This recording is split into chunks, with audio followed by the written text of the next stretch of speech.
mundo. Mas esse homem viu que era muito difícil mudar o mundo. Então ele decidiu mudar o país dele. Ele tentou mudar o país dele. E ele viu que era muito difícil mudar o país dele. Então, ele tentou mudar a cidade. Ele tentou mudar a cidade e viu que era difícil mudar a cidade. Ele decidiu mudar somente o bairro. Mudar o bairro era difícil. Foi então que ele decidiu, ok, eu vou mudar a minha família. Mas mudar a família tampouco foi fácil. E no final da vida dele, ele descobriu que a única pessoa no mundo que ele poderia mudar era ele mesmo. E assim é que o cristianismo começa. O cristianismo começa com um único homem que viveu na terra. Mas não é aí que o cristianismo acaba. O cristianismo continua com cada um de nós. E termina com o mundo. Com o mundo sendo mudado e sendo transformado para Deus. Hoje nós estamos aqui hoje para fazer uma viagem no tempo. Então você pode ver as roupas. Você pode ver os pergaminhos espalhados pelo chão. Você pode ver a barba falsa do Luca. Você pode ver os celulares do primeiro século.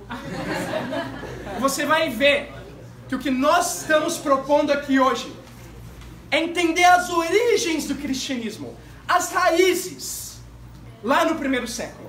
Para quê? Para que fique claro para cada um de nós aqui hoje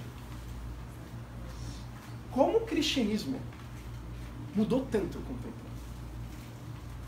Talvez você entenda hoje, finalmente, por que o cristianismo de hoje se afastou tanto das raízes dele no primeiro século.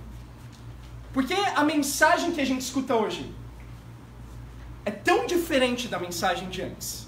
Eu espero que hoje tudo isso fique claro. E a gente vai começar fazendo isso, fazendo uma viagem no tempo agora, diretamente para as nossas Bíblias, para entender onde tudo começou. Lá em Atos capítulo 2. Vamos lá. E como era costume da época, eu quero repetir aqui. Quando a Bíblia era lida, ela era lida em pé.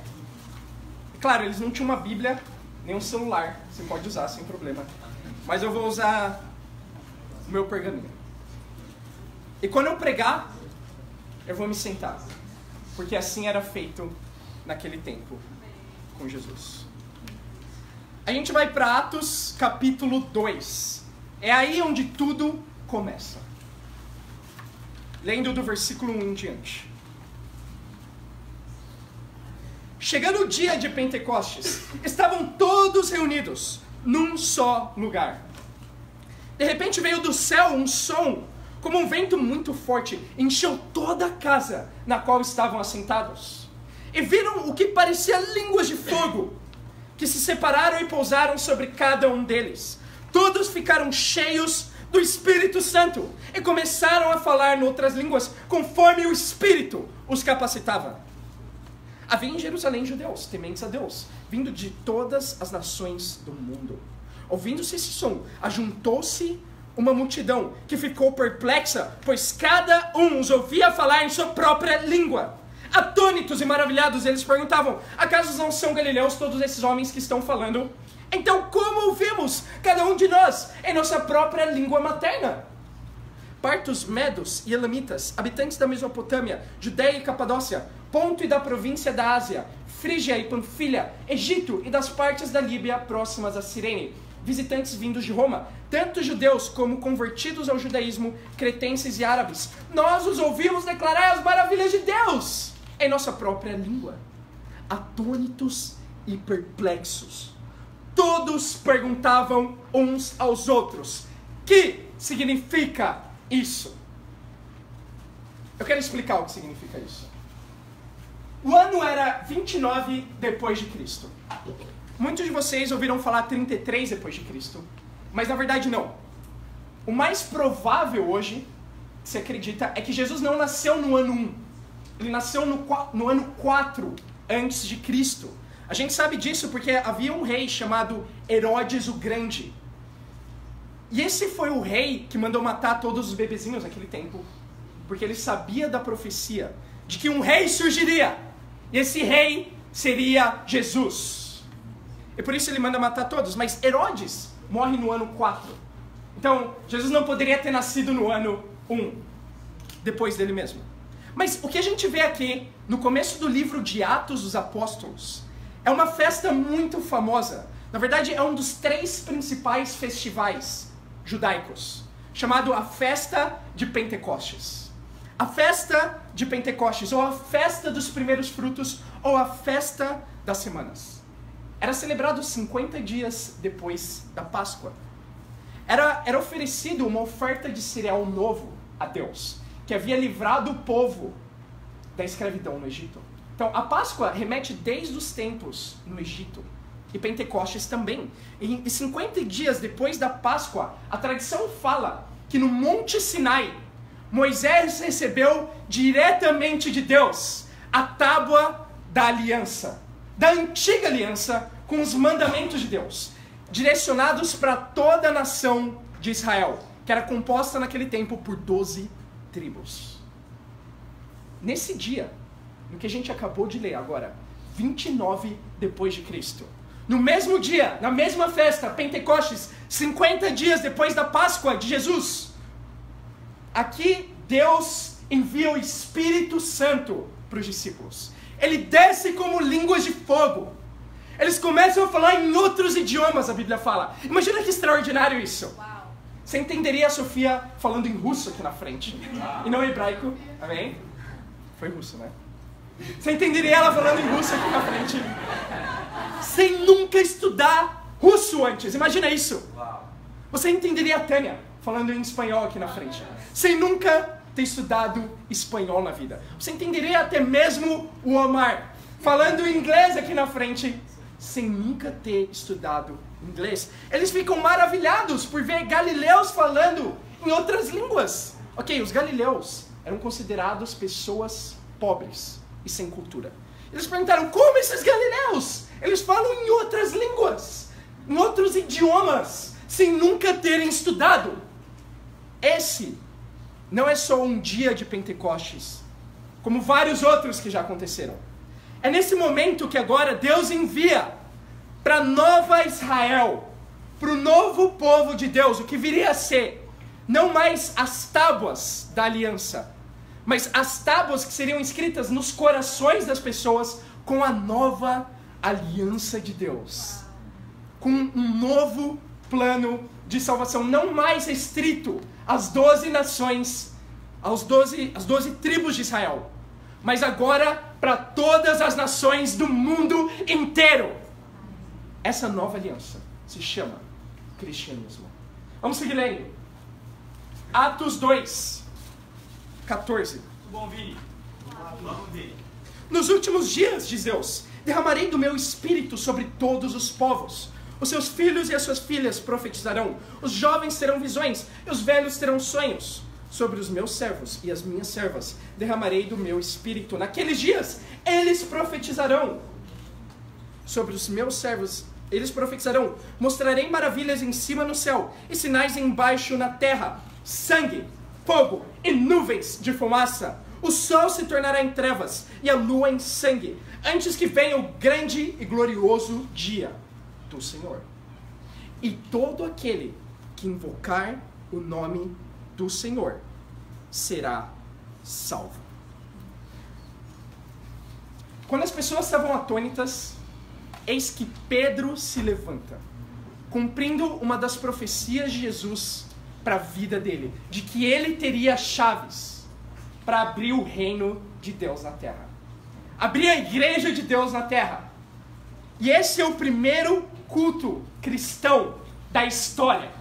Pedro, claro, ele abre uma profecia, escrita muitos anos antes, por um profeta chamado Joel. E é interessante porque quem escreveu o livro de Atos foi Lucas, o mesmo autor do Evangelho de Lucas. E um dos recursos literários que mais fascinava Lucas é o recurso de que o evangelho chegou a todas as nações agora. Ele usa isso muitas vezes no evangelho, falando que o evangelho veio para homens e mulheres, velhos e jovens, para todas as nações, judeu e gentil. E eu imagino que Lucas ficou muito animado. Por isso ele registrou aqui a passagem de Joel. Porque Joel diz que o evangelho seria pregado nos últimos dias. Deus derramaria do Espírito dele sobre todos os povos. Você vê aqui? Gentios e judeus. Depois ele fala, filhos e filhas, servos e servas. Ou seja, homens e mulheres têm o mesmo valor aos olhos de Deus. E ele continua, os jovens terão visões. E os velhos terão sonhos. Ou seja, o cristianismo é uma mensagem não só para jovens, mas para velhos também. Não só para velhos, mas para os jovens também. Amém, igreja? Amém. E assim começa a primeira pregação da história do cristianismo no primeiro século. Continuando, versículo 22. Israelitas, ouçam essas palavras. Jesus de Nazaré foi aprovado por Deus diante de vocês por meio de milagres, maravilhas e sinais que Deus fez entre vocês por intermédio dele, como vocês mesmos sabem. Esse homem foi entregue por propósito determinado e pré-conhecimento de Deus. E vocês, com a ajuda de homens perversos, o mataram pregando na cruz. Agora vamos sentar. Esse banco do primeiro século. Jesus foi homem. Jesus, ele veio à Terra. Ele sofreu. Não só como eu e você. Ele sofreu muito além. Ele derramou o sangue dele na cruz pelos nossos pecados. Ele foi pregado. Ele foi torturado. Ele foi afligido emocionalmente. A Bíblia diz que ele suou gotas de sangue. Jesus, ele foi humilhado. Bateram na cara dele. Cuspiram na cara dele. E finalmente, ele foi separado de Deus. Ele tomou para si os pecados de cada um de nós nessa sala. E morreu na cruz para que a gente pudesse ouvir essa mensagem 2000 anos depois, praticamente, quando Pedro falou essas mesmas coisas para aqueles judeus ouvindo ele. Essa é a mensagem do cristianismo. E não é qualquer mensagem. Porque entenda isso. Não é que Jesus simplesmente morreu por você. Você matou Jesus. É diferente. As duas coisas são verdades, mas é uma verdade além ainda. Não é só que Jesus morreu pelos seus pecados. Os seus pecados crucificaram Jesus. Foi isso que Pedro disse para eles. Mas não só Jesus morreu pelo seu pecado. Ele morreu pelo pecado de toda a humanidade. Ao longo de toda a história. E a culpa não se divide. A culpa se soma. Mas no final, Pedro continua a mensagem. Ele cita Davi, que foi um dos maiores reis de Israel. E ele fala, Jesus é um rei ainda maior. Porque se você vai até o túmulo de Davi, ele ainda está lá. Mas Jesus não. Jesus ressuscitou. Aleluia. E essa é a nossa esperança essa manhã. Porque sim, os nossos pecados crucificaram Jesus. Mas ele ressuscitou dos mortos. Ele venceu a morte. E eu pergunto para você hoje mesmo, que outra mensagem no mundo existe maior do que essa? O nosso primeiro ponto de hoje. Claro, título da nossa aula, a grande comissão de Jesus. Mas o nosso primeiro ponto de hoje, tão grande mensagem. Não existe mensagem maior do que essa. Claro, com todo respeito a todas as demais crenças e religiões do mundo. Mas se você vai até o túmulo de Buda, os restos de Buda, eles estão lá ainda. Se você vai até o túmulo de Maomé, os restos de Maomé ainda estão lá. Até mesmo de Davi, que remete ao judaísmo. Se você vai até o túmulo de Davi, os ossos, os restos de Davi ainda estão lá. Mas se você vai até o túmulo de Jesus, você vai ver ele vazio. Porque Jesus ressuscitou. Amém, igreja? Amém. Tão grande mensagem. Jesus morreu pelos pecados de cada um de nós. Se você encontrasse qualquer discípulo no primeiro século, essa seria a mensagem dele. Essa seria: Jesus morreu pelos seus pecados e ele ressuscitou para que você pudesse viver a vida cristã hoje, plenamente. Mas qual é a mensagem, eu me pergunto? Essa era a mensagem no primeiro século. Qualquer discípulo te falaria isso. Mas qual é a mensagem do cristianismo no século 21? É um pouco diferente, não é? Se a gente refletir bem agora. Por muitas vezes, a mensagem que eu ouço é essa: você guarda o sábado? Tem que guardar o sábado, como assim? Por diversas vezes, Jesus não guardou o sábado. A mensagem que eu ouço muito por aí é: mas na sua igreja, vocês falam em línguas estranhas? Jesus nunca falou em línguas nos evangelhos. Não, mas espera aí. A sua igreja, ela acredita no evangelho da prosperidade? Quando você dá para Deus, você recebe em dobro, triplo ou 20 vezes mais? Jesus foi um carpinteiro.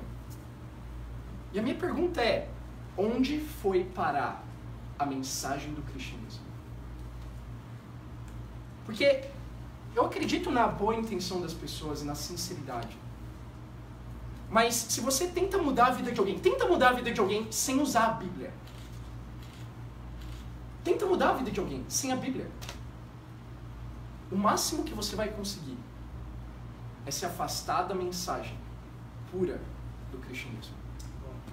Por isso a gente precisa sempre se ater às Escrituras e o que elas ensinam. Abra comigo, por gentileza, em 1 Coríntios 13. Vamos lá, vai vir.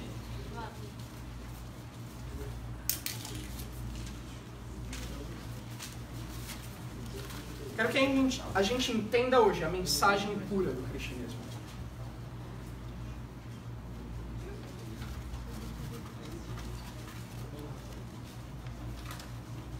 Fala: ainda que eu fale a língua dos homens e dos anjos, se não tiver amor, serei como um sino que ressoa, ou como prato que retine. Ainda que eu tenha o dom da profecia e saiba todos os mistérios e todo o conhecimento, e tenha uma fé capaz de mover montanhas, mas se não tiver amor, nada serei. Ainda que eu dê aos pobres tudo o que possuo, entregue o meu corpo para ser queimado, mas se não tiver amor, nada disso me valerá.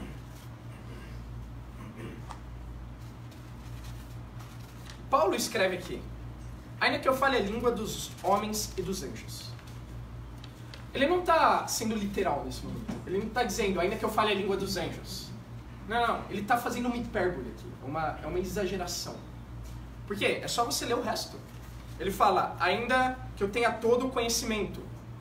Alguém é capaz de ter todo o conhecimento? Obviamente que não. Ele fala, ainda que eu tenha uma fé capaz de mover montanhas. Alguém consegue mover uma montanha? Claramente não. Ele fala, ainda que eu dê aos pobres tudo que eu possuo, entregue o meu corpo para ser queimado. Então, ele está obviamente exagerando. Então, é isso que ele quer dizer quando ele diz, ainda que eu fale a língua dos homens e dos anjos. Ele quer dizer, ainda que eu seja super espiritual. Ainda que eu ore a Deus todos os dias, seja tão espiritual quanto um anjo. Nada disso me valerá se eu não tiver amor. Ele fala, ainda que eu tenha todo o conhecimento, ainda que eu saiba todas as fórmulas de física, ainda que eu saiba todas as equações matemáticas, nada disso me valerá. Ou, claro, ainda que eu conheça, obviamente, todas as escrituras, nada disso me valerá se eu não tiver amor. Paulo continua, se eu tiver uma fé de mover montanhas, ainda que eu tenha uma fé para avançar o reino de Deus e mudar o mundo, nada disso me valerá se eu não tiver amor. E ele fala, ainda que eu dê tudo aos pobres, tenha meu corpo queimado, ainda que eu sacrifique tudo que eu tenha, tempo, dinheiro, energia, se eu não tiver amor, disso nada me valerá. Tenta mudar alguém ou tenta mudar o mundo sem a palavra de Deus. Agora tenta mudar alguém, ou tenta mudar o mundo sem amor. É por isso que o ódio, ele se espalha no mundo. Porque quando você tenta mudar o mundo sem amor, você só espalha ódio, só propaga ódio. E essa não é a mensagem de Deus. Às vezes eu acho que como discípulos ainda, a gente esquece o quanto de amor foi necessário para converter a gente para Cristo. E aqui Paulo fala, se eu não tiver amor, eu sou como um sino que ressoa. Imagina que irritante um sino que ressoa. É tipo esses brinquedos ligando aqui. É um sino que ressoa. Imagina, cada dia você acorda e tem um sino, um despertador ressoando na sua cabeça. Não dá raiva, não irrita. E como você acha que as pessoas sentem quando a nossa mensagem é bate-papo da Bíblia, bate-papo da Bíblia, bate-papo da Bíblia, bate-papo da Bíblia, bate-papo da Bíblia? Quarta-feira, ou terça-feira, terça. Não é irritante? Muitas vezes. Então, a minha pergunta é, qual é a sua mensagem? Vamos falar das outras igrejas, vamos falar delas também, mas vamos falar primeiro da gente. Qual é a nossa mensagem essa manhã? Qual é a sua mensagem? A mensagem de Jesus é uma mensagem de amor. E tenta mudar o mundo sem amor. Não é possível.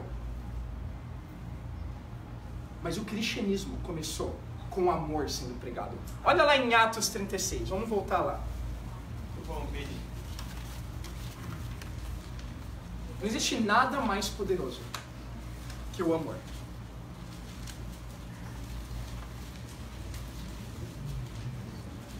Então, depois de Pedro falar a mensagem da cruz, Atos 2:36.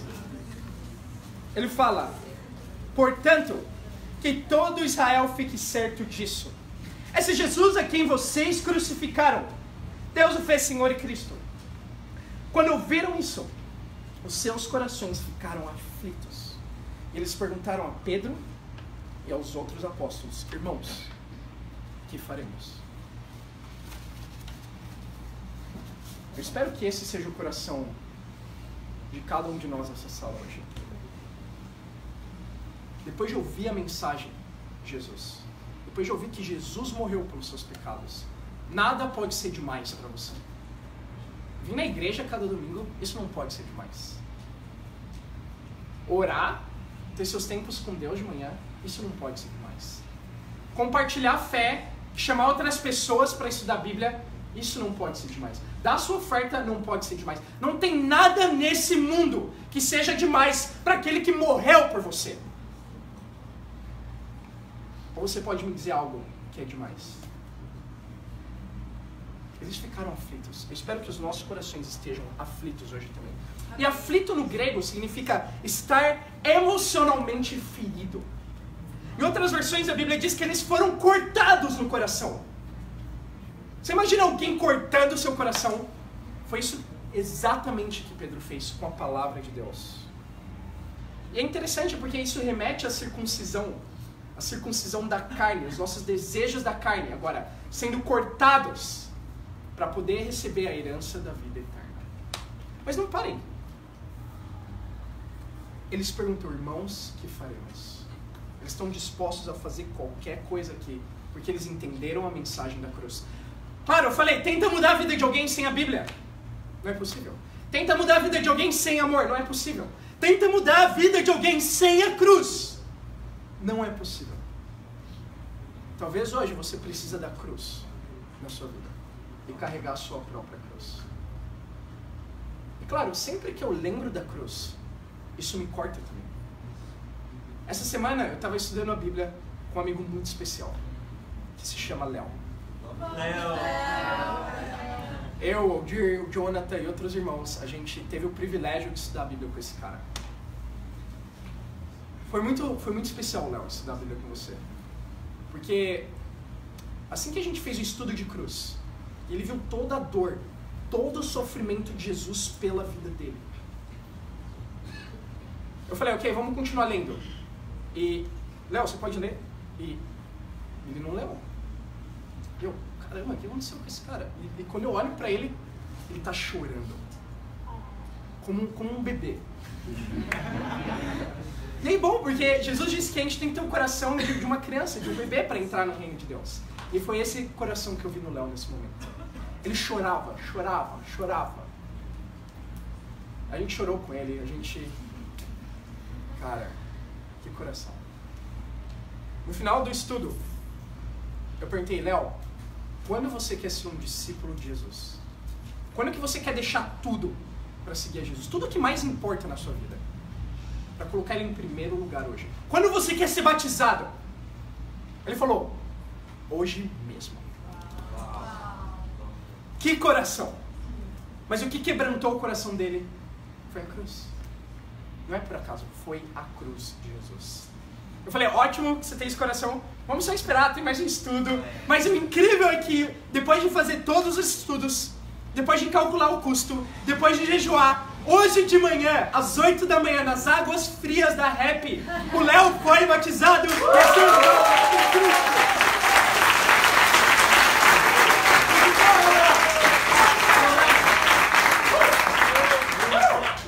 Então, irmãos, a gente pode tentar mudar a vida das pessoas de diferentes formas. Mas a cruz tem que ser suficiente. A cruz tem que ser suficiente para mim e para cada um de nós aqui nessa sala. Porque entender a mensagem da cruz é entender que essa é a maior mensagem que existe no mundo. Segundo ponto de hoje. Vamos lá em Atos 2. Voltar no versículo 36.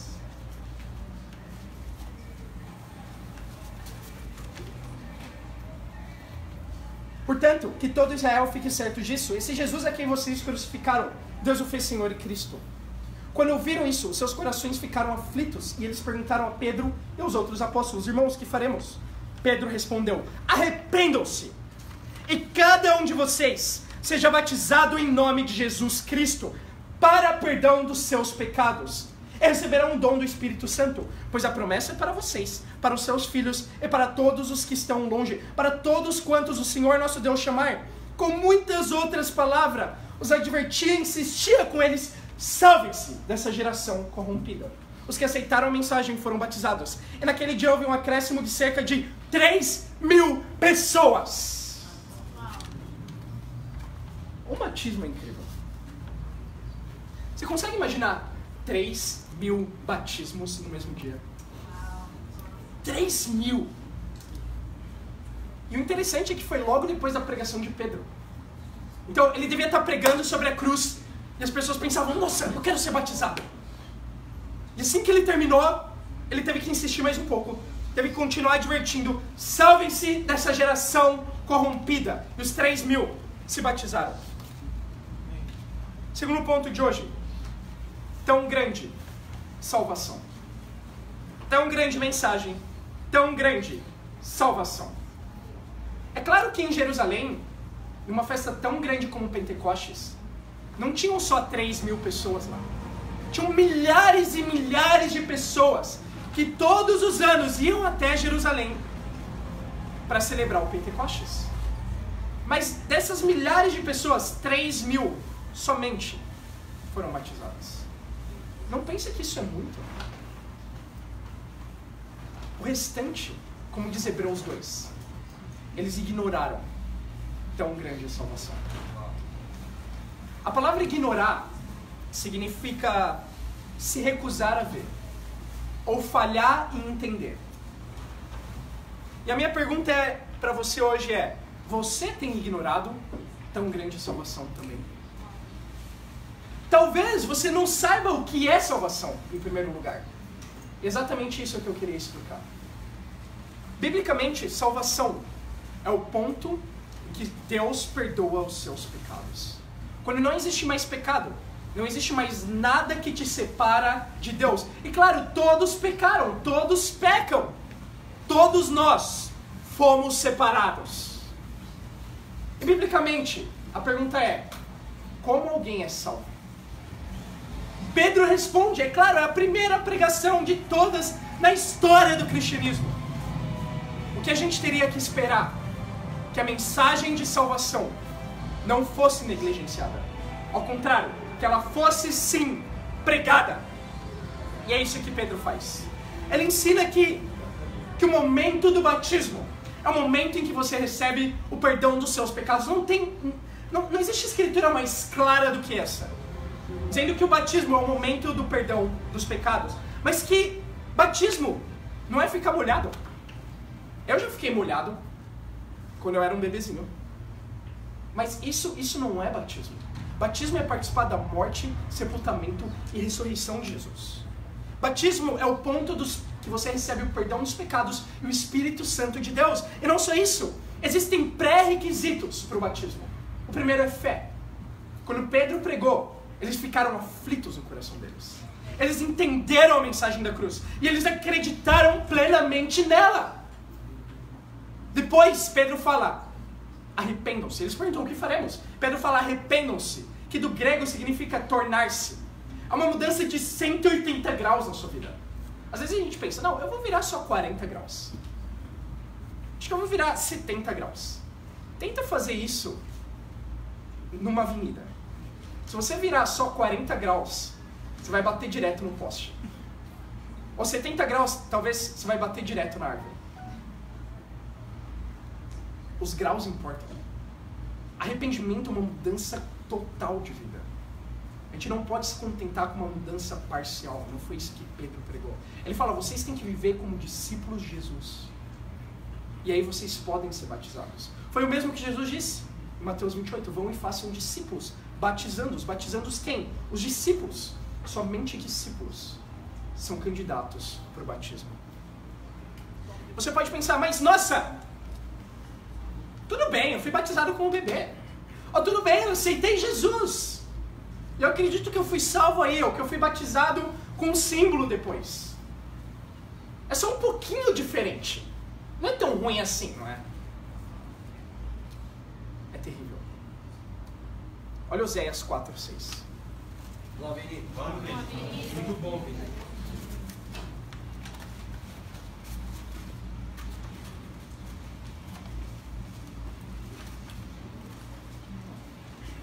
Oséias 4, versículo 6. A Bíblia fala, meu povo foi destruído por falta de conhecimento. Uma vez que vocês rejeitaram o meu conhecimento, eu também os rejeito como meus sacerdotes. Uma vez que vocês ignoraram a lei do seu Deus, eu também ignorarei seus filhos. Isso é o tão ruim que é. Acreditar em uma mensagem, ou aceitar uma mensagem que difere da mensagem de salvação da Bíblia. Eu vi uma história de uma mãe que estava com um dos filhos dela. Ela tinha 2 filhos. Mas um dos filhos, enquanto ela cuidava do primeiro, um dos filhos, o menor, ele foi até o lago onde ela estava para brincar. E quando ela descuidou por um segundo do filho, ele começou a afogar no lago. E a mãe se desesperou porque ela não sabia nadar. Então pouco o filho dela menor. E ela tentou chamar por ajuda, tentou gritar por socorro e ninguém veio. Ela olhou, observou cada segundo do filho dela se afogar. E quando a ajuda chegou, infelizmente era tarde demais e a criança morreu. Mas quando foram buscar a criança, a mãe viu que a água, ela batia na altura da cintura só. Ela não sabia disso. Ela não tinha o conhecimento. Mas para uma criança pequena, isso é fatal. Você vê, pela falta de conhecimento, ela perdeu o seu filho. O conhecimento das Escrituras, o conhecimento da salvação, é uma das coisas mais importantes que existem na face da Terra. Talvez é a coisa mais importante, é a pergunta mais importante que você pode fazer hoje. E a gente ouve por aí que ignorância é uma bênção, não é? Mas, biblicamente, ignorância sempre foi, e sempre vai ser, uma maldição. Ignorância não é uma bênção, é uma maldição. Ignorância é a causa número 1 pela qual as pessoas vão para o inferno. Ignorância. Pedro fala, salvem-se dessa geração corrompida. Quando ele diz corrompida, não é só pelo pecado, é também pela ignorância. Vamos voltar em Atos 2. Versículo 21 diz, e todo aquele que invocar o nome do Senhor será salvo. Obviamente que lendo esse versículo isolado e sem contexto, o que você facilmente pode acreditar é que tudo que você tem que fazer é uma oração. É aceitar Jesus no seu coração. Mas isso em nenhum lugar aparece na Bíblia. Não existe na Bíblia o termo aceitar Jesus. Ninguém na Bíblia foi convertido aceitando Jesus ou fazendo uma oração. E nem tampouco um bebê foi batizado na Bíblia, foi convertido lá. A doutrina de aceitar Jesus começou no século XIX nos Estados Unidos. Eu acredito que sim, com boas intenções, mas com conhecimento diferente do que o que a Bíblia prega. Mas não é isso que está dizendo o versículo 20 que a gente acabou de ler, 20 e 21? Não. Porque se a resposta fosse só aceitar Jesus e tá tudo salvo, tá tudo certo, tá tudo salvo. No versículo 36, em primeiro lugar, 37, ninguém perguntaria o que faremos. Não faria sentido fazer essa pergunta, se eles já soubessem a resposta. E no versículo 40, Pedro não precisaria insistir com eles, salvem-se dessa geração corrompida, porque eles já teriam aceitado, já teriam sido salvos. Mas a verdade é que não. É que não, infelizmente não. Eu vejo dois grandes erros. O primeiro erro, a questão não é se você aceita Jesus. Aceitar Jesus é muito fácil, essa é a verdade. A questão é se Jesus te aceita. Não precisa ir lá, mas Atos 10, 34 e 35 diz, agora percebo, e isso é Pedro falando, verdadeiramente que Deus não trata as pessoas com parcialidade, mas de todas as nações aceita todo aquele que o teme e faz o que é justo. A questão não é se Jesus te aceita. Não é se você aceita Jesus, é se Jesus te aceita. E Jesus aceita todo aquele que o teme e faz o que é justo. Segundo grande erro, o que salva não é fé em Jesus. Não é a fé intelectual, a crença intelectual. Ok, um homem chamado Jesus existiu, morreu pelos meus pecados. Se fosse assim, os demônios seriam salvos. Segundo Tiago 2. E é ridículo pensar isso. Então, o que salva não é a fé em Jesus, e sim a fé na mensagem de Jesus. Amém. Que incluía, obviamente, fé nele, no sacrifício dele, mas incluía arrependimento e batismo também. E Atos 11, não precisa ir lá, 14 fala, ele trará uma mensagem por meio da qual serão salvos vocês e todos os da sua casa. E é incrível porque quando você entende o plano de salvação, quando você crê no plano de salvação, e não é difícil entender, é difícil aceitar, mas quando você aceita a mensagem de Jesus e do cristianismo, quando você aceita tão grande salvação, Deus faz coisas incríveis, não só na sua vida, mas em todos da sua casa. E assim foi com David. Amém? Amém. David é nosso irmão em Cristo. É um discípulo totalmente comprometido, fiel a Deus, que ama a Deus, que convidou a mãe dele para estudar a Bíblia. E ela tem estudado, ela tem perseverado. E o incrível é que hoje, pela graça de Deus, a Márcia vai ser batizada.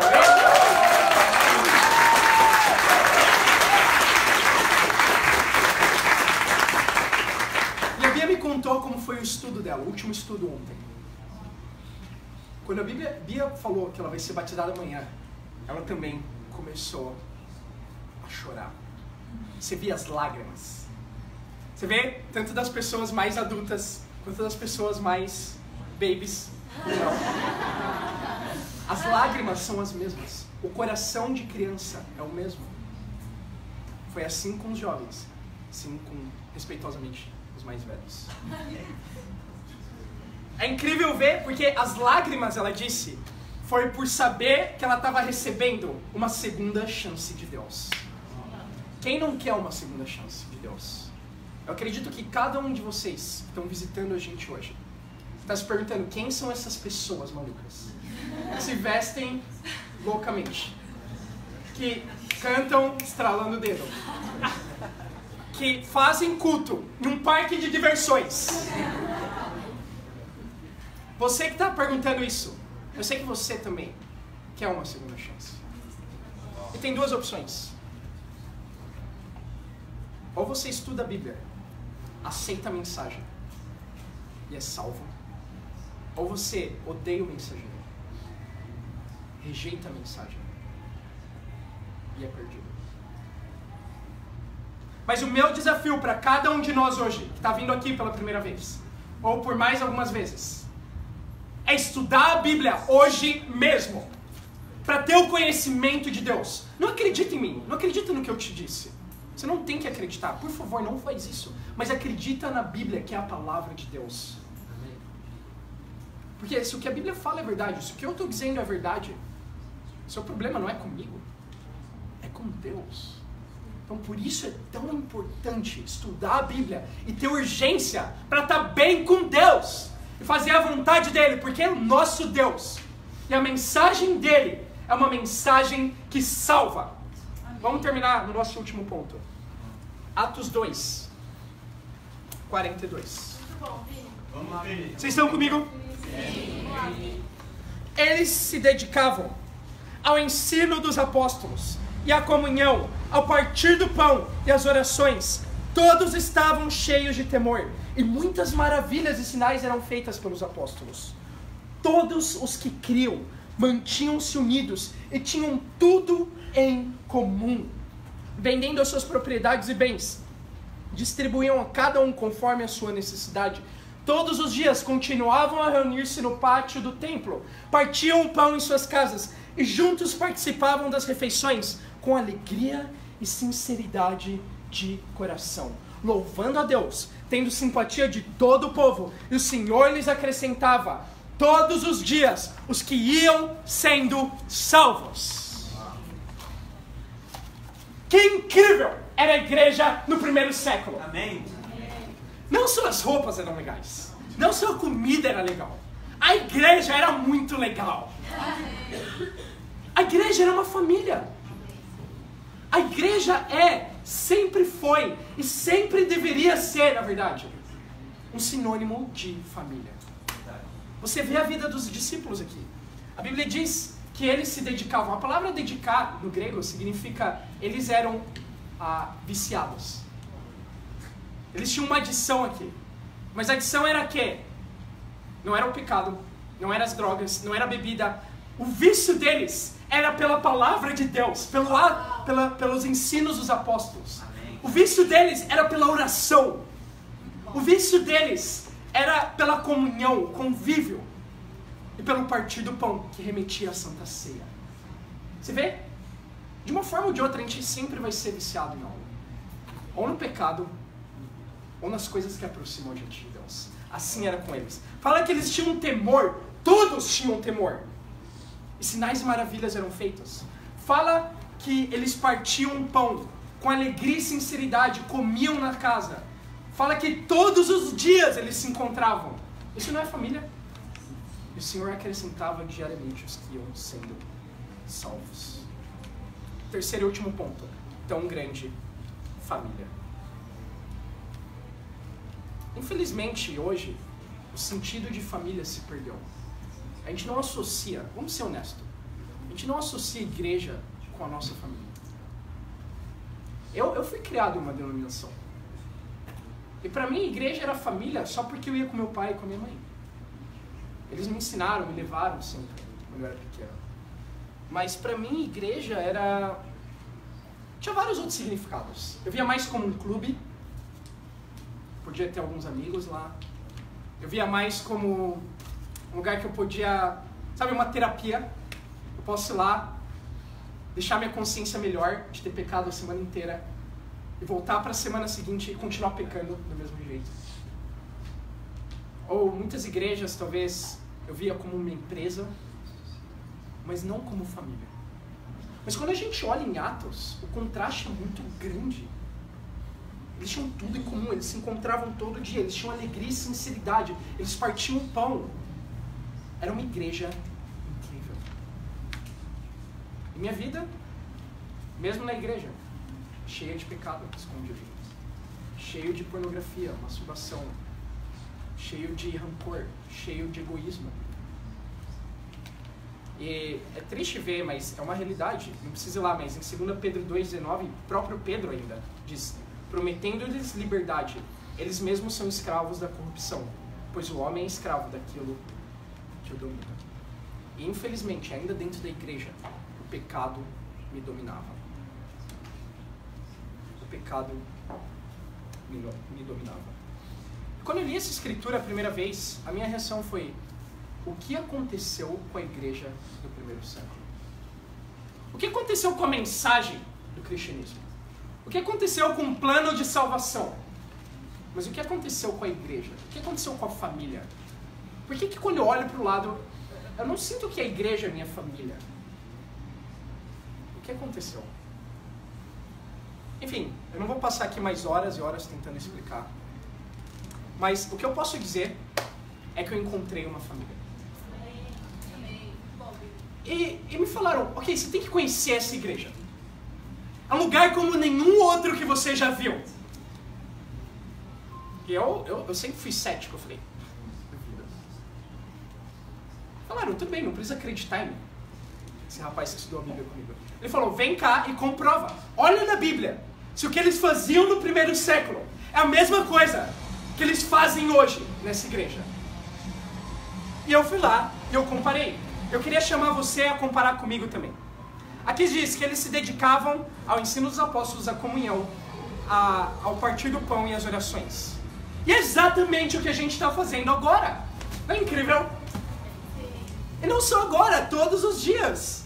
A gente ora, como discípulos a gente lê a Bíblia todos os dias. A gente tem comunhão com outros discípulos. E a gente lembra do que Jesus fez. No versículo 43 diz que eles tinham temor. Todos tinham temor. E essa é uma igreja que acredita no discipulado. Porque o discipulado ajuda a gente a temer mais a Deus do que a homens. Naturalmente a gente teme mais a homens. Mas o discipulado a gente aprende a temer mais a Deus. A gente confessa pecados. Era algo que eu nunca tinha feito antes dentro da igreja. Não só isso, o 43 diz que sinais e maravilhas eram feitos pelos apóstolos. Eu não sei pra você, mas pra mim um sinal e uma maravilha, um milagre moderno, é ver o Omar namorando, amém? Amém! Ah, irmão, é um milagre, amém? Amém! E isso é um milagre, amém? Mas é incrível ver que o Omar e a Carol agora tem um namoro puro pra Deus. Ele esqueceu de falar isso, né? Ele veio de Nova York, mas tinha um interesse aí. Versículo 44 diz que eles tinham tudo em comum. Não significava que era uma igreja só de brancos, ou só de negros, ou só de velhos, ou só de jovens, só de ricos, só de pobres, só de orientais, ou só de ocidentais. Era uma igreja só de discípulos. Amém. Amém. Muito bom. E eu vi, uau, cada pessoa nessa igreja recebe um convite de estudar a Bíblia. Talvez você já recebeu. Recebe o convite de ser um discípulo de Jesus. E como discípulos, a gente precisa, para impactar esse mundo para Deus, ser parte de um movimento de discípulos também. Versículo 45 diz que vendendo suas propriedades e bens, eles vendiam propriedades e bens para dar para Deus, mas para ajudar a necessidade de todos. E é incrível ver o Omar vindo aqui falar sobre o sacrifício das igrejas nos Estados Unidos. Eles têm vendido os bens deles lá. Eles têm vendido, acho que propriedades, inclusive, para poder dar para missões e sustentar, inclusive, a igreja em São Paulo. Mas a igreja em São Paulo tem aprendido com o exemplo dos nossos irmãos. E agora Lima, no Peru, é sustentada por São Paulo. Bogotá é sustentada por São Paulo, lá na Colômbia. Rio de Janeiro, em partes, é sustentado por São Paulo. E também Campinas. Se Deus permitir, a gente vai implantar no ano que vem.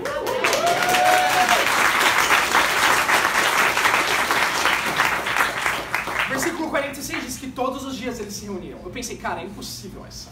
Vai falar que você se reúne todo dia como igreja? Assim? Pergunta para os irmãos da segunda-feira, lá no bate-papo da Vila Olímpia. Ou para os maduros no bate-papo do Butantã. Pergunta pras terças, o bate-papo da Poli ou da São Judas. Ou na quarta, pra Química. Na quinta, pra Vila Olímpia de novo. Na sexta, os devocionais universitários. No sábado, a Zona Norte e o English Service. No domingo, cá estamos. Se eu contei bem, isso é, todos os dias. Versículo 47. E o Senhor lhes acrescentava diariamente que iam sendo salvos. É isso que a gente vê no movimento de igrejas. Eu perdi a estatística, mas a cada quantas horas um discípulo é batizado no movimento? Eu acho que são 2 horas. A cada 2 horas um discípulo é batizado. Tem igrejas no movimento com batismos diários. E esse é o nosso sonho, não só como igreja em São Paulo, mas como região oeste. Olha só, nas 10 primeiras semanas do ano, a gente viu 8 batismos. Contando, aliás, 9 batismos, contando o Léo e a Márcia. E é incrível ver que, sim, a gente está feliz por ver almas sendo adicionadas semanalmente, mas o nosso sonho é ter batismos diários aqui como igreja. Essa igreja, eu posso te dizer, ela não é perfeita. Ela não é. Eu não acredito que as pessoas aqui são melhores que outras pessoas em outros lugares. E mais, eu não acredito que seja a única igreja salva. Eu também não acredito que são muitas. Mas o que eu acredito é que o nome Família Oeste não é por acaso. A gente se chama Família Oeste aqui. Isso não é por acaso. A gente é uma família. A gente está junto todos os dias. Daqui a pouco a gente vai ter um almoço lá na Happy. A gente come juntos como família. A gente estuda a Bíblia como família. A gente ajuda uns aos outros como família. Para você que está visitando a gente hoje, eu quero te convidar a ser parte da família. Você vê, se a gente tirar as barreiras culturais, é a mesma igreja de Atos. Então, eu já perdi por várias vezes fé no cristianismo, de que seria possível, mas é possível. É o que a gente está fazendo agora mesmo, pela graça de Deus. E claro, o meu sermão termina em Mateus 28. Quando Jesus fala: portanto, vão e façam discípulos de todas as nações, batizando-os em nome do Pai, do Filho e do Espírito Santo, ensinando-os a obedecer a tudo o que eu lhes ordenei. E eu estarei com vocês até o fim dos tempos.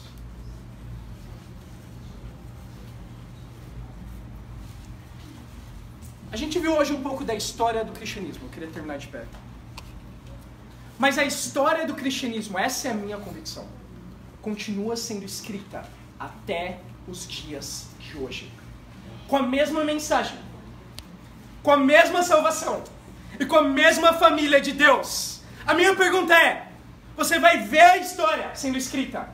Ou você vai ser a história sendo escrita? Você vai fazer a história nesse mundo que precisa tanto de Deus? Lembra o homem que queria mudar o mundo? Esse homem sou eu e você. E ele viu que ele não podia mudar o mundo, ele não podia mudar o país, ele não podia mudar a cidade, não podia mudar o bairro, a família, ele só podia mudar ele mesmo. Mas sabe o que ele percebeu?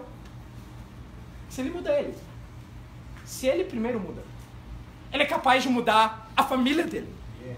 Eu quase escorreguei no meu cajado. Se ele muda ele pode mudar a família dele. Se ele muda a família dele pode mudar o bairro. Se ele muda o bairro pode mudar a cidade. E a cidade muda o país. E o país muda o mundo. Amém.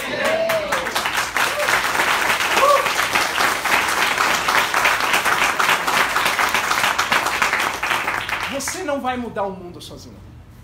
Mas a mudança começa por você.